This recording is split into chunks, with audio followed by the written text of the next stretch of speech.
She said that American soccer fans, most of them aren't smart. They don't know the game. They don't understand. Gio. That guy gazpacho. Bournemouth can take a lame gorilla, okay? Right, did you know that Arsenal died? These got me buzzing. Up the TOFFEEs. It's hard to up them anyway. I'm not even gonna comment on that. Welcome back to Footy with the Boys, a big time episode after 2 games, a midweek and a weekend. And we need a special guest to break it all down. Welcome, Cody, to the pod. How are we doing today? Doing pretty good, guys. Excited to be here. Thanks for having me. Of course, You sound a excited. Nottingham Forrest fan. I mean, how could we have a fan of any other club on here if not the Nottingham Forrest mighty trees? I don't know exactly what you guys are, but The Up the tricky Forest. trees. Tricky trees. tricky trees. Hell yeah. We have to start with some big news with the man on the screen right now, Mike. Neymar potentially coming home to Chicago FC here. That one is looking a little far from reality. Looks like they're in initial talks. They are in late stage discussions of going to Santos and Al Hilal, just working out some details. Mike, do you need to get on the phone with Al Hilal and switch this up, bring him to Greg Berhalter in the Chicago Fire? Dude, unfortunately, initial talks is where most relationships die. You could check my Tinder if you don't believe me. JK. That's so fast. That was dead. He's not coming, bro. He's not coming to Chicago. I don't think he's coming to MLS, period. It just doesn't make sense. Santos seems like a good fit. I think going back to Brazil would be really cool. I like when players go back to their old clubs. And hopefully he does it in time to be ready for 2026. He doesn't seem to have much left in those legs, but one big tournament to see him out would be a good way to end it. Yeah, I don't be want to there. see him at Santos. Just want him in America playing with MLS and be able to watch him. But to watch him under Greg Berhalter's system might be like a human rights Pulling violation. teeth, So, bro. and That's the what whole killed it, right? Discovery rights thing is the stupidest fucking thing. Discovery rights that Chicago has the rights to Neymar. Is Seeing Neymar fucking next to Kellen ridiculous. Acosta, dude, you kidding me? You want to How watch quick- that? Someone told him, like, oh, they have the former U.S. men's national team manager. He's like, oh. And then he met Greg for like 3 seconds. He's like, I can't fucking do this. Like, there's no shot. Fuck, man. We're going to talk about verticality and we're going to play in short passes. We don't need you dribbling like that, sir. And all of a sudden, he said no. Just send him to Miami. Fuck roster rules. Get him to Miami. Recreate MSN in Miami. It's for the betterment of the league.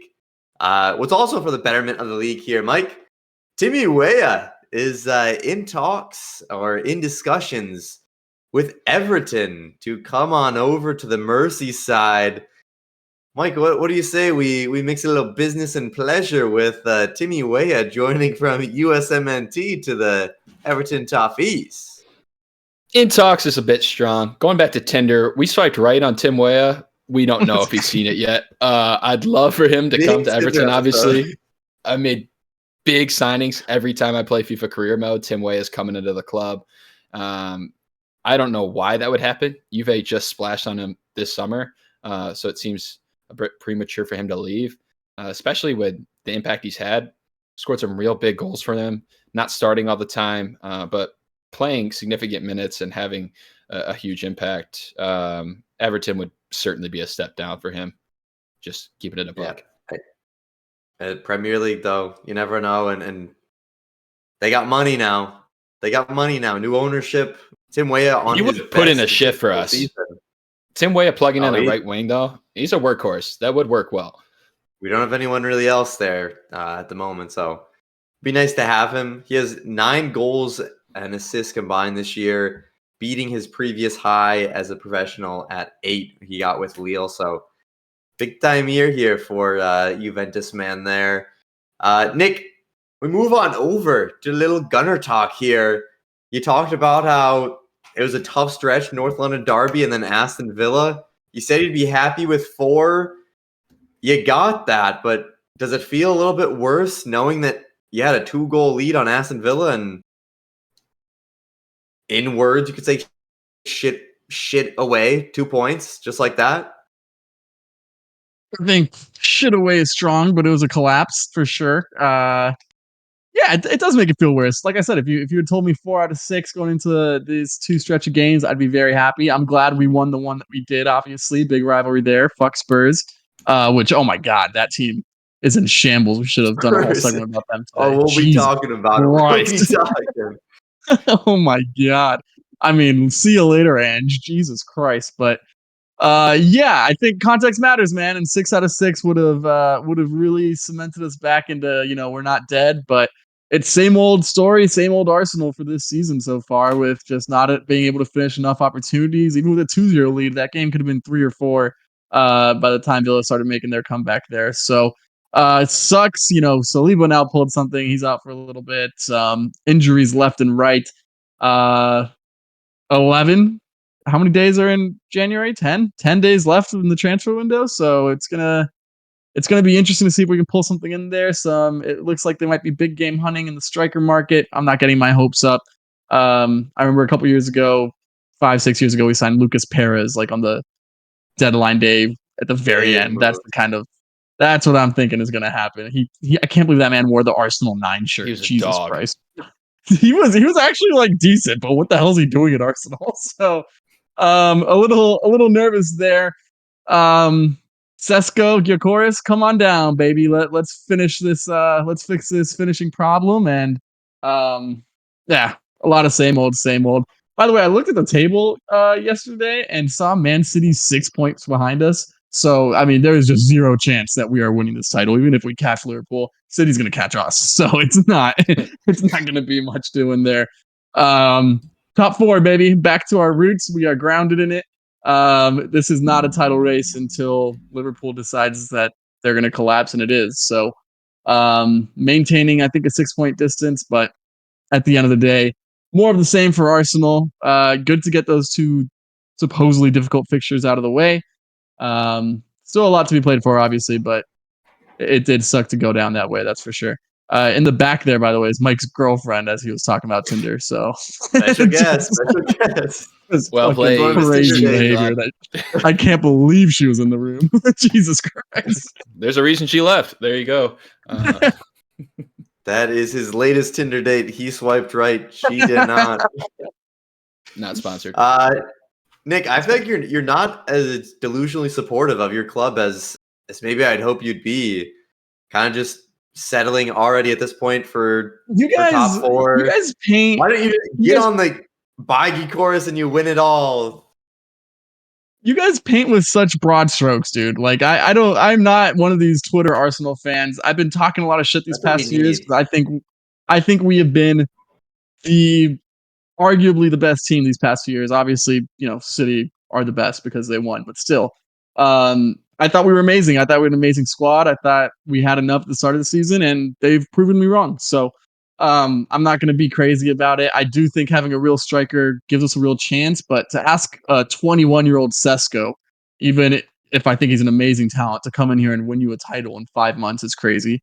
To ask a Gyökeres who, he is constantly running at backlines. The reason it's scary buying a foreign striker is like the way the recipe's out. The way to frustrate Arsenal is to play a low block the entire game. Every Arsenal game looks exactly the same, not even unless. Every Arsenal game looks exactly the same. It's just us trying to figure out a low block and can they counter on us. So that's a very different play style for Gyökeres to come into. I would welcome either one of those because with the injuries up front piling up and a lack of true elite striker in the squad anyways, they are needed in order to make a real title run either, this year or next year. But that's not just going to solve everything right away. At least I don't expect it to. But I'm hopeful. Let me tell you what solves it. I have a target striker for you. Currently playing in the Premier League, Portuguese Mr. Beto. He comes on over from Everton, $100 million fee. Don't worry about it. And you guys will be set. You guys will win the title. Just pay the check. What a bloke. What a bloke. It works out for both of us. Than Havertz. It can. It certainly could, but Cody, what are your thoughts on Kai Havertz? I've been a defender. I'm not a defender. I think he sucks. No, But okay, again, he's like I like to make fun of him, but again, he's not a natural 9, so it's kind of tough. I don't know what they really expected bringing him in to play that role. I'm not surprised this is what it looks like. It is a little surprising that after 3 years now, he still really isn't finishing any of these chances, but a good year last year, to be fair. Like yeah, but you he links still up like play coming really into well. this season, it was still pretty clear to a lot of people looking at that squad that they needed a natural striker and they just didn't do it. And now again, there's talks this transfer window. Actually, not even this transfer window. They're looking ahead at the summer transfer window, bringing in Zubimendi. So they're going to bring in another I midfielder do love Superman. and just ignore that striker Another position defensive again. midfielder. Yeah, I feel so like it's Yeah, the listen. issues with Arsenal are depth in the attack. They don't have another winger other than Saka that can create that much, and then you don't have an actual forward. Like I think Kai Havertz does very well for who he is. I mean, he is what he is. He's a cam playing striker, and he does all right. But he's not Arsenal. If they want to win a title, he was never going to be the only striker they could have. Yeah, I mean, obviously Jesus has regressed a lot with all the injuries since coming to Arsenal. He was amazing that first 3 months, electric. Hey, right around Christmas, he went crazy. I know, true. He had a resurrection, and now he's out. Looks like for the season again. So I've been a Havertz believer. I've been a Havertz defender, but again, once the team crumbles around him, we played over half our games without either Saka or Odegaard. You need someone that can do it on their own, and he's just not that guy. So, good to hear your thoughts. I guess.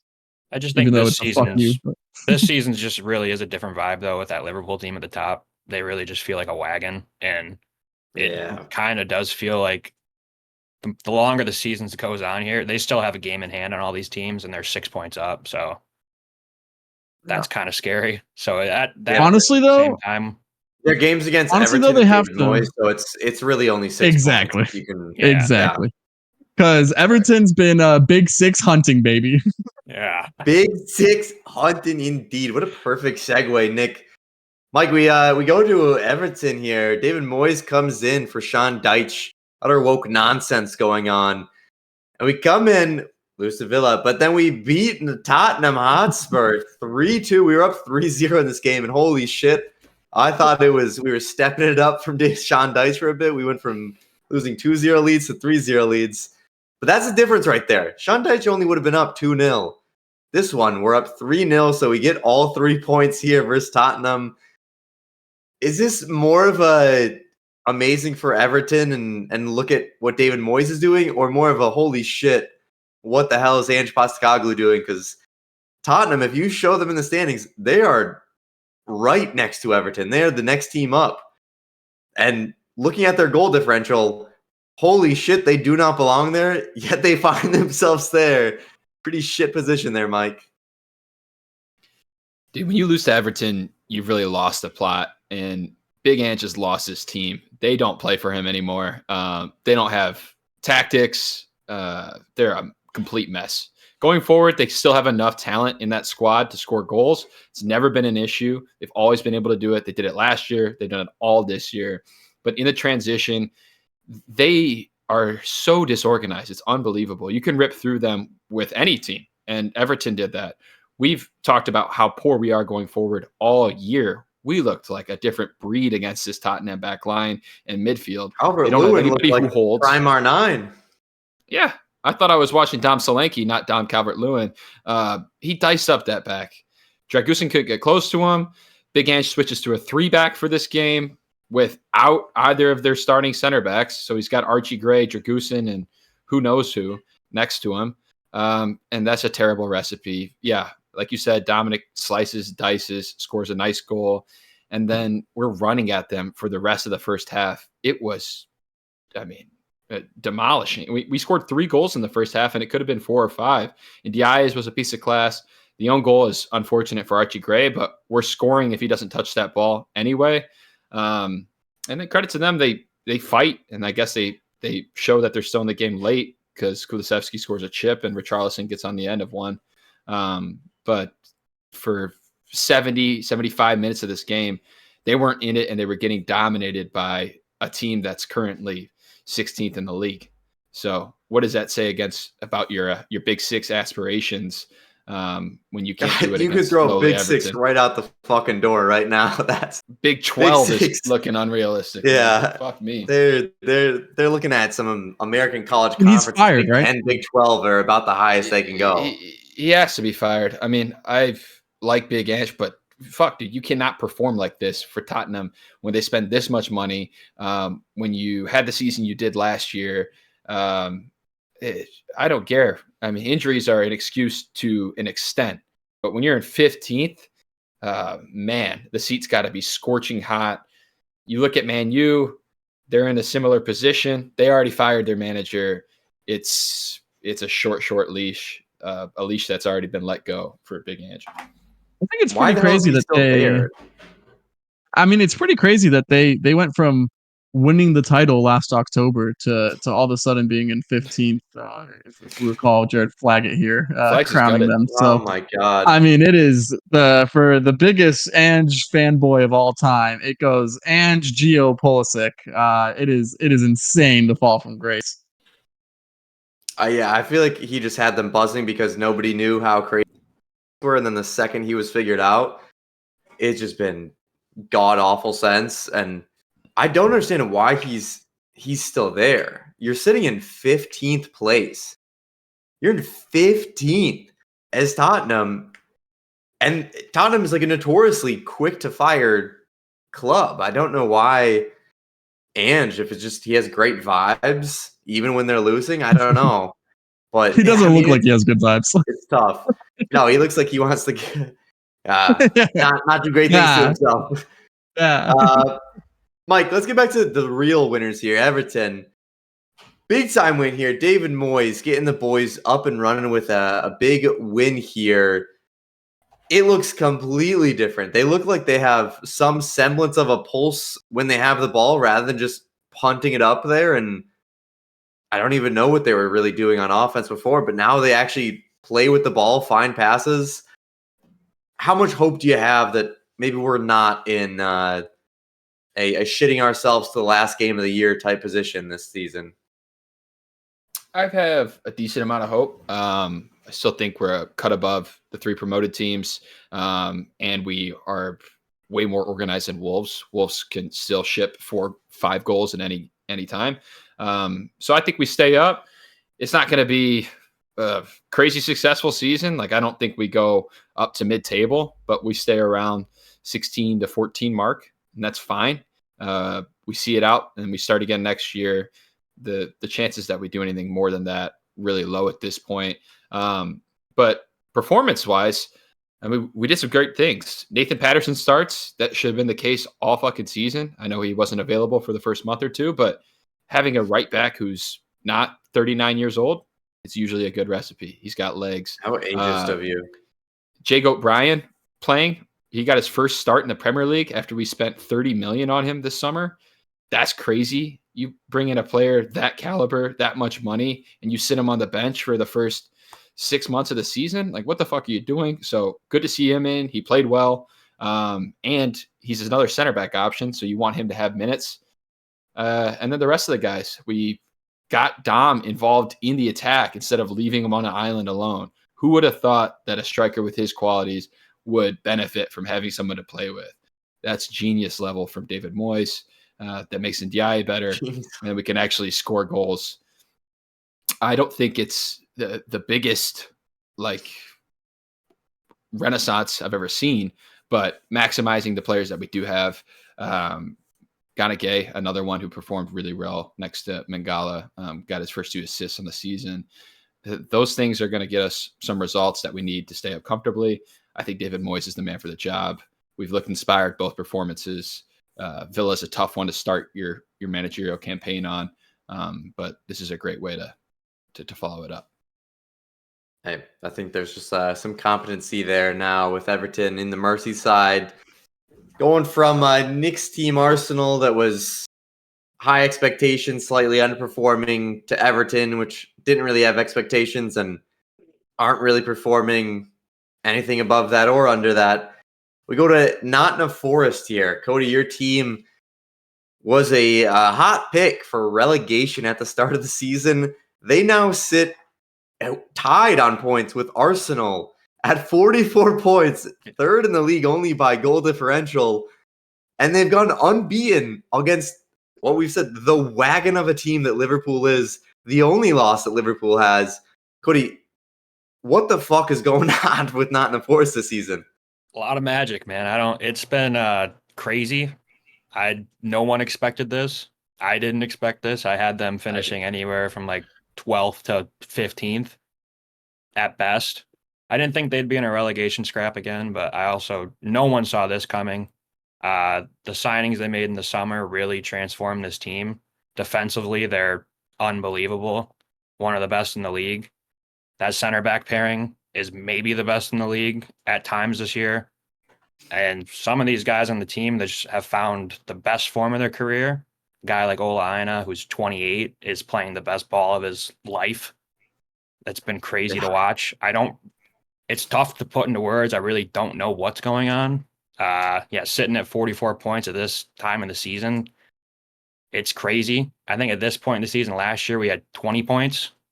So it's been a lot of fun. Confusing, but fun. It's just double I'm it and along give it for to the next ride. season. And I don't see any reason why they can't finish in a Champions League spot now. It's kind of up to them, but ball's in their court. So it's been a fun ride. Gap, even on fourth place is they don't score. Some wiggle room here. Something. Yeah, we don't score a ton, but we also don't concede. So it's been working. It's like we got some tough away fixtures like down the stretch here, so we'll see how it goes. But they have been very good away so far, so we'll see. I'll give you a Tottenham Hotspur team that has scored the second most goals in the entire Premier League, sitting in 16th compared to this Nottingham Forest team that may not score quite as much, but finds himself in third. Mike, you have some questions on these Nottingham Forest trees.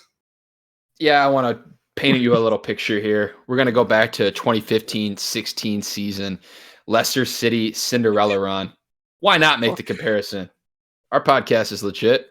We're about as legit as ESPN FC, so we can make these comparisons. On match day 22, 2015-16, Leicester sits in second place on, you guessed it, 44 points. Does that look familiar? A little bit. 13 goal differential. Nottingham Forest, match day 22, 44 points, 11 goal differential. Pretty good. Top scorer at the time, Jamie Vardy, 2015-16. He's on 15 goals, 4 assists. Chris Wood at this point of the season, he's on 14 goals, 2 assists. Eerily similar. Chris Wood did not score in 11 matches in a row, but he has scored a lot. There's still 11 to go. 2015-16. Guess who's in first place?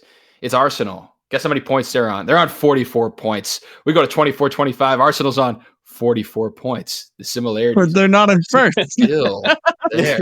We don't talk about Liverpool. Liverpool doesn't count right now. They're too good.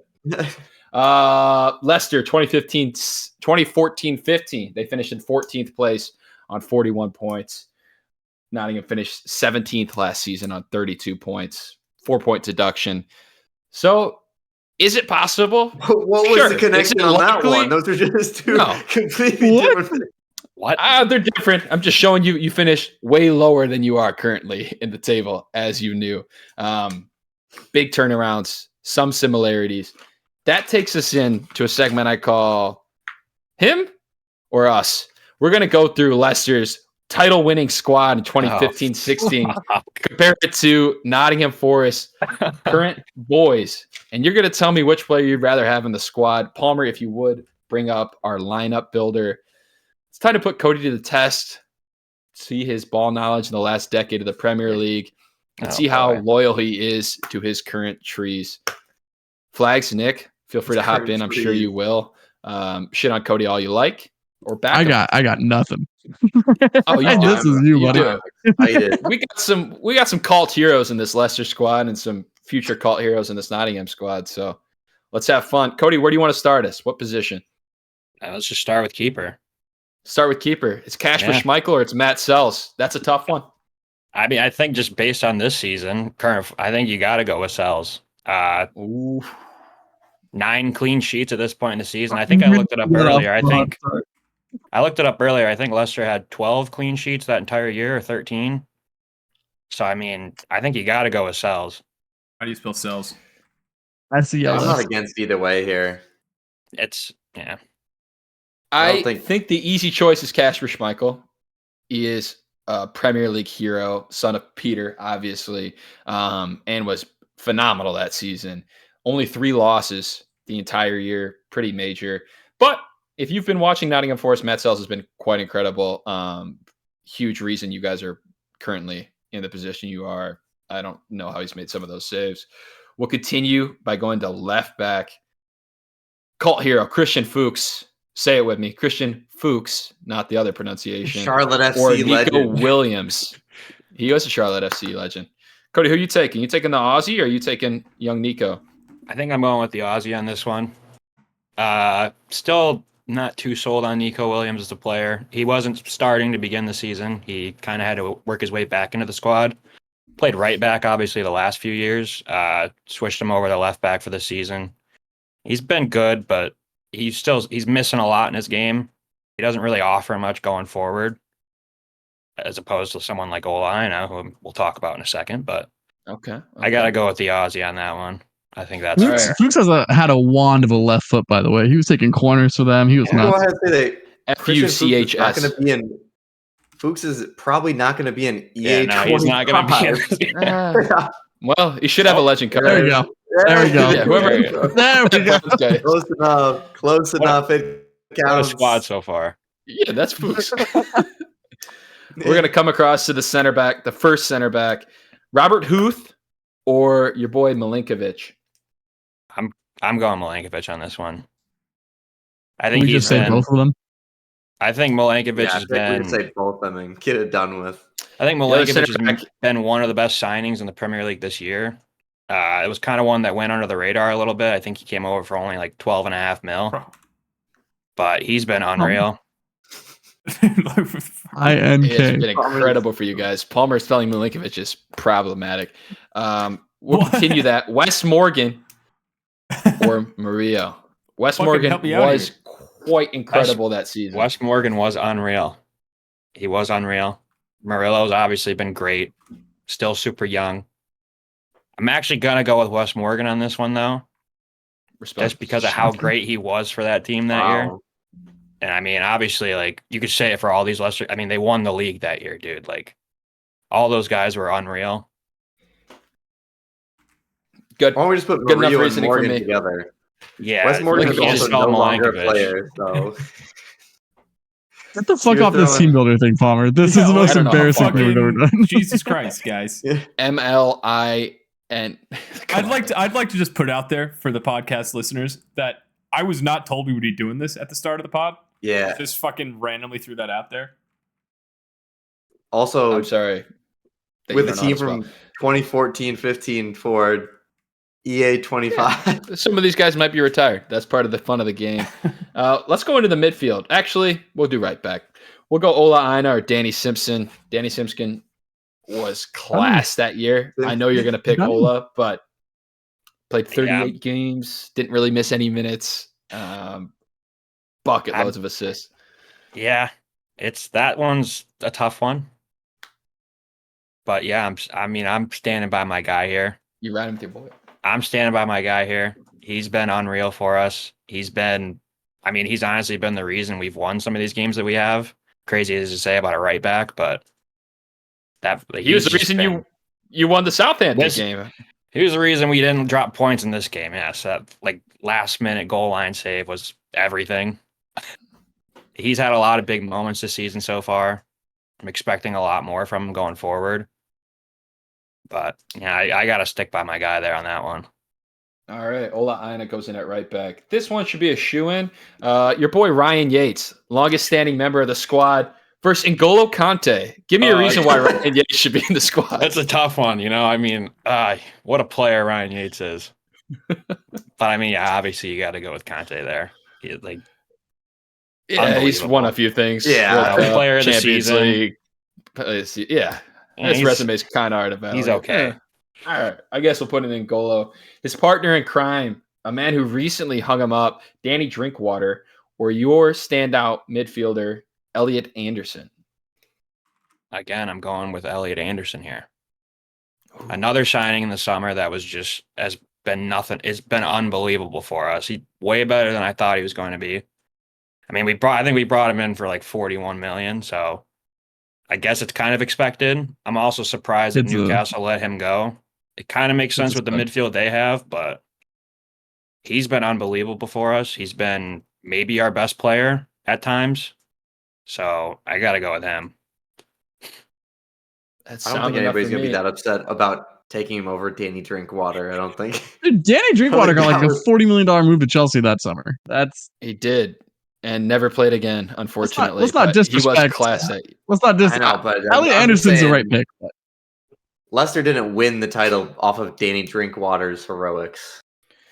No, they didn't. Yeah, and Nottingham Forrest aren't in third based off Elliot Anderson either. There's a whole lot to it. But someone who did play a major role, in addition to Danny Drinkwater, was their number 10. This is the battle of tens. Give me Andy King or Morgan Gibbs White. Andy King sucked. Yeah, I'm going with Gibbs White on this one, man. Okay. Andy King was awful. That's not really a tough one for me. I'm not going to lie. That might be the easiest one so far. You should have at least said Okazaki, bro. Don't worry, brother. We're running through the midfielder. All right. Yeah, Gibbs White's another guy. I'm really worried about losing a player like him, but we'll see what happens there.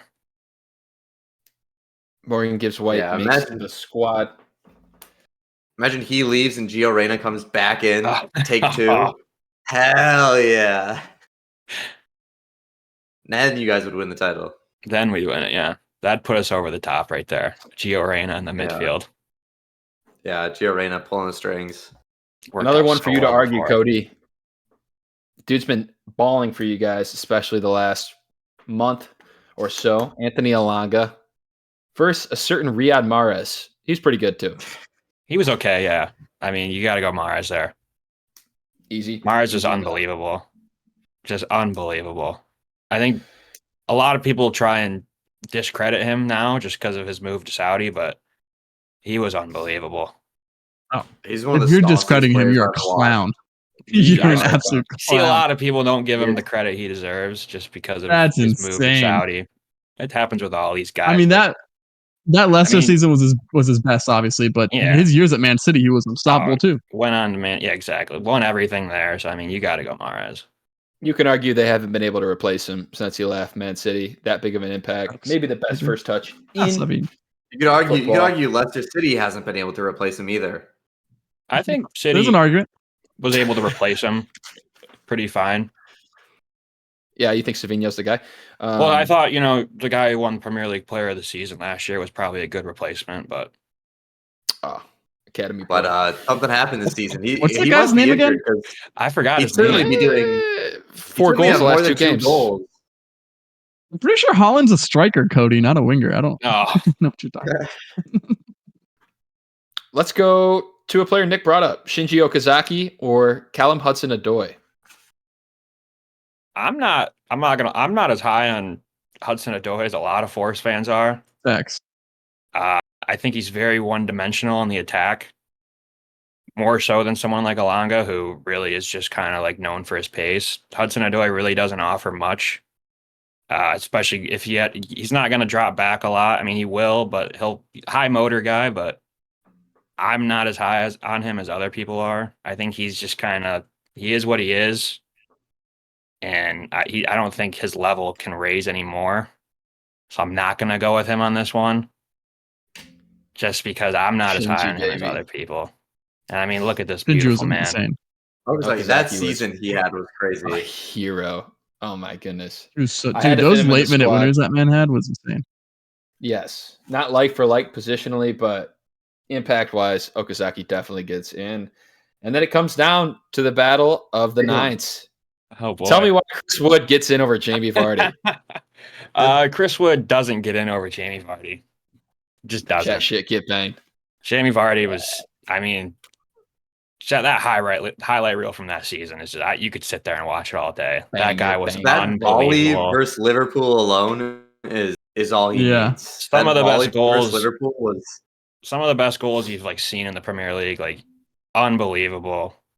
Just the shithousery along with it too. Like, what a player he was, man. He's so much fun. Still is fun to watch, but he was unreal that season. You can't really, as much as I love Chris Wood, you can't. He doesn't bring as much to the table as a guy like Vardy does. No. Cody, I think this was the longest segment of all time, by the way, Trace. You're welcome. I think the comparison between Leicester and Nottingham Forest is super unfair to Yes. just toss on you. Well, my issue but is sorry. But I do think that the way that a couple of players exploded for Leicester, specifically Mahrez, Vardy, and Conte, I'm wondering for our people who haven't watched Nottingham Forest as much as you have, me particular, honestly, I haven't seen as much obviously as you have. Who are those players for Nottingham? If you can give me like 2 or 3 that maybe are going to get a big move or maybe are going to explode, and hey, we're not watching this team, so we don't know about them, but those are the guys who are carrying them to this Champions League fight, honestly. I think the main ones are obviously like Murillo. Obviously, is a name that a lot of people know at this point because he's been linked with some of the bigger clubs. I think it was reported today earlier that he actually just signed an extension, so that's big. If that's true, it hasn't been like officially confirmed yet. Gibbs White obviously is another guy who he's been instrumental in everything so far. He's one I'm really worried about losing, especially being an English player. You know, they always get a little bit more leeway when it comes to, sometimes if he's not playing as well, it kind of gets overlooked, but he's been unbelievable this season. Those two, Milankovic, obviously, we just brought him in this summer. And another one, Elliot Anderson, who's already being linked with other clubs too. There was rumors there about Liverpool being interested in him, which worries me.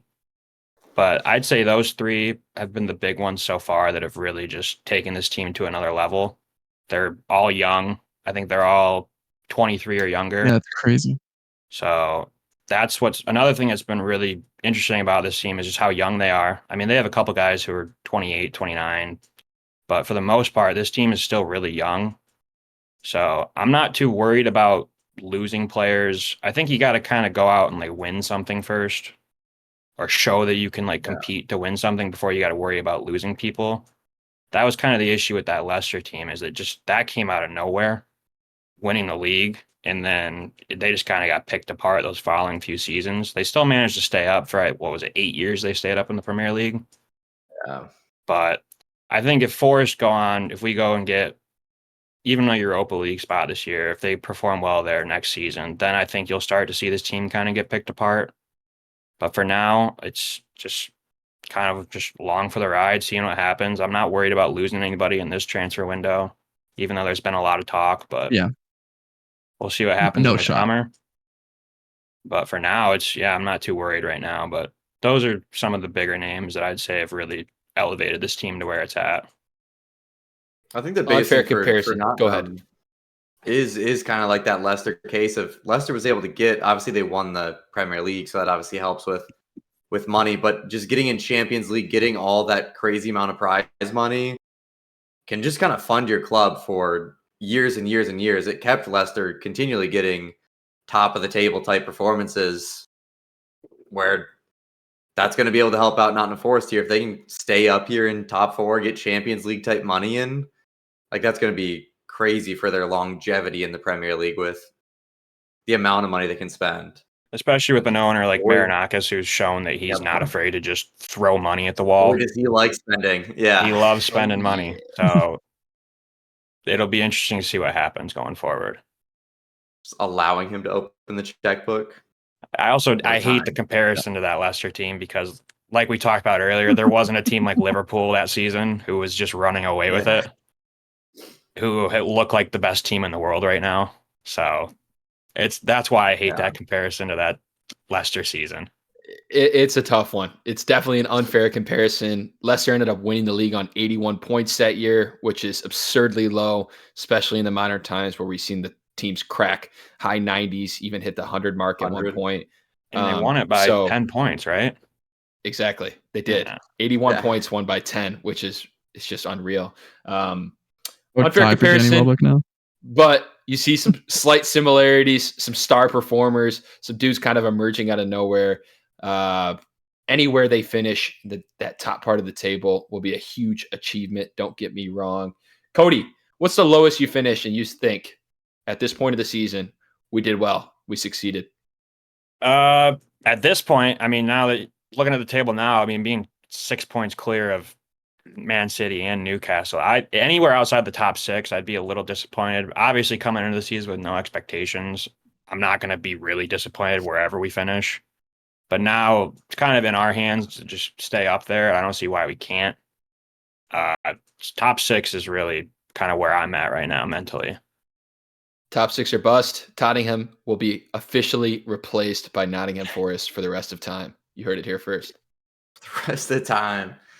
Wow. What a season it has been. We'll see how Nottingham Forest ends up here. Nick, we go into the new Segs with the Boys. 20 questions with the boys. Nick, let us know when you have the player in mind, and we'll start asking some questions. All right, so here's how it's going to go. You guys have 20 questions as a group to guess the player I have in mind. I have a great player. The only rule that we have, I'm going to go first this week. Mike will go next week. Flags will go the week after. The only rule we have is that we had to have watched him live at least once. Not in person, but you just can't pick someone from like 1940 or like from the K League that you've never seen in your life. So I have picked my player. If you guys do not get my player, I get 2 points and lock. Jesus Christ, Of the week. Lock of the week. There we go.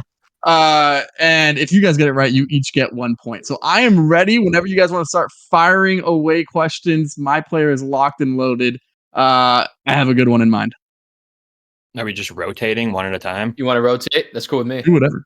All right, let's rotate. Sure, yeah, let's go. All right, Cody's our guest, so we'll go Cody Flags Mike. Okay. Cool. All right. Ready? I'm ready. Are they retired? No. Do they play in the Premier League?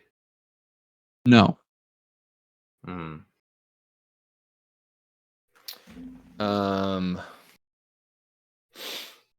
Do they play in La Liga? You got another question? I'm not totally sure. Hold on. You don't know where the guy Hold on. plays. Hold Let me think. hold on. I just don't know if it's, I can't say that. Hold on. Yes. Here, just tell Palmer his name so we can search him up and see where he plays. Shit. He plays in Spain, I'll give you that. I know who this player is. No, you don't. Has he ever played in the Premier League? Yes. Okay. So he plays in the 2nd division of Spain? I don't know. I know who this player is. What? No, you don't, bro. Wait, you just That's said it. I should have just said. I shouldn't have said anything. No, you really shouldn't have. Is he a defender? No. No. You Is can it the guess if little you want. magic man? Is it Santi Cazorla? No, good guess. Oh boy. Yeah. Good You really guess. thought. So we have, Good guess. what was that, 6 questions? That's 6. You're at 6 right now. Okay, so he's not a defender. He's not a defender. He does. Can we get some type of clarification on does he play in La Liga? What the fuck? Yes, I'm trying to look it up. How does it take He's gonna this have a long current to team. search up Current if he looks team, there? are they in La Liga? He currently Yes. plays in. Okay, so he's in La Liga. He has Yes. played in the Premier League at some point. Yes. Yep. Yes. Not a defender. Okay, No. is he a midfielder? No. Okay. Okay, so most likely he's the attacker or Or a goalkeeper. random keeper. goalkeeper.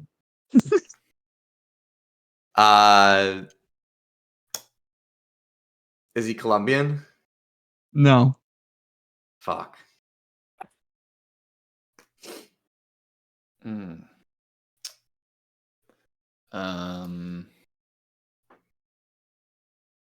You've seen this Is he at player a play in person. Is he at a so- Champions League club? Sorry, say it again. Is he in a Champions League club? Is he at a Champions League right now? Is that what you're asking me? Yes. No. Boy. You're a 9. Is he European? Yes. Hmm. You are halfway through. Mm-hmm.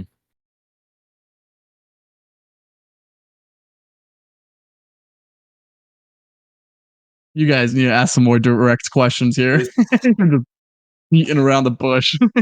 is he a winger? No. That's a midfielder. So he has to be either a striker or a no. He said it's not a midfielder. Is it a striker or keeper? I think he would have considered a winger a midfielder.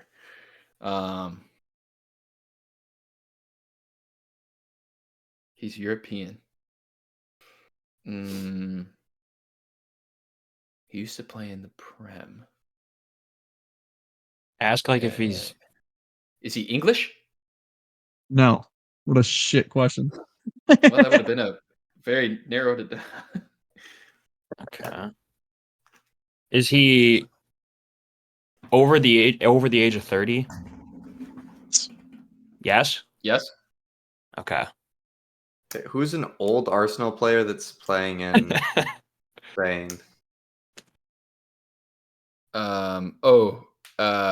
Who's the old CDM at Villarreal? French guy. He's not a midfielder. Oh, it's true. It's not a defensive. Yeah. Okay. It's Francis Coquelin. Francis Coquelin, yeah. So it's a striker or a Should keeper? it be a striker or keeper? Do I ask? I One of those, or is guess. that a waste of a question? It kind of seems like a waste. There's no way he did a keeper. Yeah, but I feel like he would have just to fuck with Think us. about strikers who played in the Premier League who are currently in Spain and don't play for a top side. Oh, I already won this. You guys are nowhere close right now. The only way I'll give you a hint. Can I give you a hint real quick? sure. The only way you're gonna guess him is if you figure out his Premier League team. And even then it's gonna be tough. Okay, well, was he on a team that's currently in the top half of the standings? Yes. All right, so we're looking at That's All right. 14. Oh shit. It's 14. wait, what? Did he play for a London club? Oh, 14. No. Not a London club. Okay, so he played Good for question. either Newcastle, Manchester, Newcastle, Liverpool. City, or Liverpool. Who are strikers that played for over the age of 30? Not English. Newcastle. Oh my god. Oh, who was the Spanish guy on City? Milito? They had another center forward, a Spanish guy. What do we have? 6 questions You have left? 5 questions left. Is my question? Yes, but Okay. guesses count as questions. Okay. I mean, did he play for City? Man City? Yes. Okay. So is a City striker a keeper who's European? Who's old? European over the age of 30, played for City. Now he plays in La Liga for not a top side. It's Nolito. Is it Stefan or Ortega? Alvaro Negredo? Do you think it's? It is not Stefan Ortega. Oh, that That's wasn't. six- That wasn't Stefan a guess. Ortega. That was. He's A, at I Man didn't. That City. wasn't a question. I was asking you guys. It is? Yes, it He's is? at That's Man City question. currently. Oh, I didn't know he was still there. That's why I was asking you guys. Do you think that would be somebody to guess? But So strikers who played for Man City in Spain. Nolito Alvaro Negredo. I don't know if Nolito still plays. Do we want to guess one of those guys? I mean, might as well. Who? Negredo. I guess Negredo. Alvaro Negredo, the fucking famous from Man City, who played for Middlesbrough as well. I think he was in Saudi. I have no idea how he's not retired. Where's he has play? one Where's goal. he played now? Real Valladolid. He has one goal for them this he's at year in 12 appearances. When did you watch him? He played on City. What do you mean? On those early City teams with like Demichelis and all those guys? I think I've seen him play. You watched him in person? Well, I said not in person, just like we had to watch him live. That's what I said. Oh, I thought this was somebody you had gone to some type of game. So I was like, oh, they must You did be not on listen to the rules. Wow. No, I didn't. And it still worked out. So I thought I was going to get it. Once Mike said Nolito, I was like, oh, he's got him nailed. Dude, I couldn't. I was thinking, I'm like, there's another guy. Who the hell was it? Yeah, he was cheeks on City, by the way, but he was good on Valencia, good on Sevilla. Good player. Wow. He played a lot of teams. Valencia. Come on, that was a pretty good one, right? Yeah, that was a good one. random. That's a deep cut. Definitely a deep cut. Yeah. I thought I Definitely nailed you did at not Santi. expect to be I thought I had as you at deep as Santi that. immediately. I wouldn't have gone Santi, bro. Come on. It'd be too easy. That's true. Yeah. All right, well, that is a point for each of you on Lock of the Week. And speaking Lock of the Week, we'll get to that in a second, but attaboys, good poll. I don't think you do it without Cody. So next week we have an unfair advantage. Cody, you got to come back on the pod. Solely for locking the week. Fortunately, that gives Mike 12 point. My player will be Duncan Ferguson. So tune in next week for the Everton deep cuts. It won't be a deep cut. You've never seen Duncan Ferguson play. Speaking of some deep cuts in Everton, Mike, who's your lock of the week this week? It looks like you're, I guess, somewhat confident in the boys. Yeah, breaking my unwritten rule to not bet on Everton or my own team, but Everton 2, Brighton 2. This is a stiff matchup, a house matchup for me, with Gavin being a newly founded Brighton fan and our good friend Matt being a Brighton fan as well. Roommate, that is correct, and also a Brighton fan. Even though he was a Newcastle fan last year, I don't know how that works. I think that's allowed. Can I do that? Can I switch from Everton to another team? Find out next episode. No need now that we have Moyes. We're on the way up. Nick, what is your lock of the week this time? What did other people pick? I'll take Arsenal Junior. Give me Fulham 2-1 over Man U. 2-0. Fulham 2-0 over Man U. 2-0. Continue that Ruben Amorim slide. I don't believe in him. That being said, I'm also last in this competition, so maybe don't listen to me.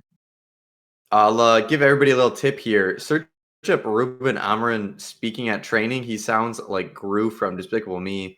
Lost all respect for the man and have lost all faith in Manchester United coming back. My choice is Aston Villa 3, West Ham 1. Watched this game earlier in the season on the reverse fixture, and it was a hell of a matchup. Back when I thought West Ham still might be not shit. And here we are now with West Ham being shit. So I'm going Villa 3, West Ham 1. And that one, quick little score update. Mike is up to 12. Nick, you're at 9, and I go up to 10, breaking the deadlock with Nick here. So big weeks ahead here. Let's close out with the U.S. men's national team corner, where we start with the biggest game in all of U.S. men's national team history, the January camp friendly versus Venezuela, a stacked Venezuela squad that hosted one player from their Copa America squad. Boy, what a matchup it was. The U.S. wins 3-0. Jack McGlynn with a banger 3-1 is really all you can say about this one. Yeah, 3-1. Not 3-0. Yeah. Oh, I believe I thought I said 3-1, but hey, I got you. Jack McGlynn with a big time banger just outside the box. If this guy can do anything, it's just hit a ball, whether that be place kicks or bangers from outside the box. That's what he does best. Mike, is there anything from that game that caught your eye of the actual U.S. men's national team here? No, not so much. That was a piece of brilliance. That strike was really, really great. But other than that, no. Yeah. I mean, Mako Mihailovic, I mean, what a start don't for think him. we'll see Might have our too much future of at the him. number 10. Mhm, Yeah, I'm going to sure. hope he does not take another penalty for his entire career after just seeing that one. Back to the main squad, Pulisic has another slight injury, was out of their game versus Juventus, that game that Dimi Weah got a goal in. Malik Tillman also out right now with an ankle injury. He's expected to miss a couple weeks with that one. And boys, what we close on is AC Milan interested in Giovanni Reina. For Dortmund is asking for 15 to 18 million, yet is only playing him 3 minutes a game, even though he has 2 goals in 4 games. Mike, do you want to see another move for Gio here in January, or do you say just stay put, keep getting the sub appearances, keep putting in goals, and see if he can win a starting spot there? Because realistically, nobody at Dortmund right now is playing that great. I don't think it'd be completely out of the world to win something there pretty easily. Yeah, I wouldn't mind seeing that, but if he can get to Milan, I think it'd be a good situation for him. They don't really have a true 10. I mean, they play Tijani Reinders high up and sometimes Loftus-Cheek, but other times they have some players who really don't fit that spot all that well. So it could be a good opportunity for him. But yeah, man, 15 to 18, that's going to be tough negotiating that price when he hasn't played football in 2 years. Especially Milan. They are not a team that spends more than like 20 million on any transfer, really. So to get them near that limit with a player like Gio who has not played much due to injury, I don't know. You get down to like 10, 12, I think they'll pull the trigger, go for it. And I mean, they'll make that money back in jersey sales alone. So Nick, you're an interesting guy with takes on Gio Reyna. What do you think of Gio Reyna Milan? I don't really see it. I like the midfield a lot, actually. I don't know why they need another body in there.